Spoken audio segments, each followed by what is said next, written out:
For as long as our society has existed, they've been keeping their most valuable assets tucked away in graves, crypts, catacombs, caverns, and tunnels. Why should rust be any different?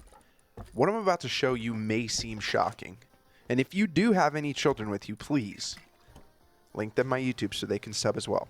In this short video, I'm going to show you the value of the tunnel system underneath Rust's bustling ecosystem and prove that you don't really need to touch grass to kick ass. So, let's get it.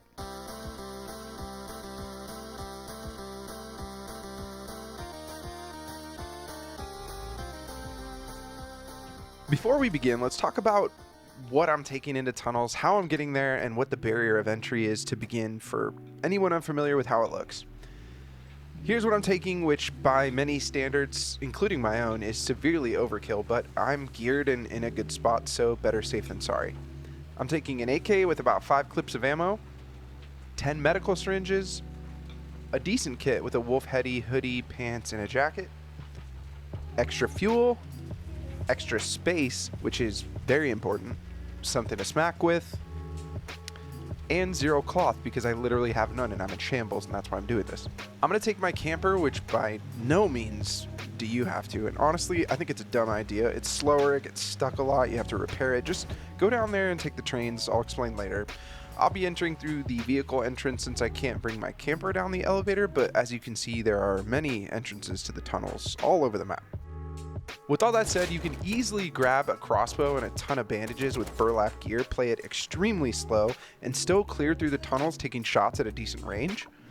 The barrier to entry is almost none, and as far as AI is concerned, tunnel dwellers, aka the AI in the tunnels, are about as weak of an NPC as there is in Rust. Now, what's the point, you may ask, in going to tunnels? Why not just hit barrels if you need scrap? I go to tunnels mainly for my comp runs, or if I'm running really low on cloth and I have no way of getting it. Now, don't fret, you clothless boys and girls. You can get 5 cloth from each of the tunnel dwellers if you farm them, as well as a chunk of bone fragments. Now, I'm not going to make you watch my entire tunnel run, but I do want to give you some times on how long it took me to do this, and what I think an ideal tunnel run looks like. In 16 minutes of farming tunnels, and I know I went quickly and I was geared, so I would add some time in your head if you need to take it slow with less efficient weapons, but in that time I amassed double digits on most comps, including finding some high priority gun bodies, 14 gears, 15 springs. I scrapped what I didn't need, kept what I did, and this is what I was left with. Over 1,200 scrap, an extended mag, tons of frags, tons of cloth, full stack of sewing kits, 3 wood armor sets, and over 100 HQ. Not a bad day in the tunnels if I do say so myself.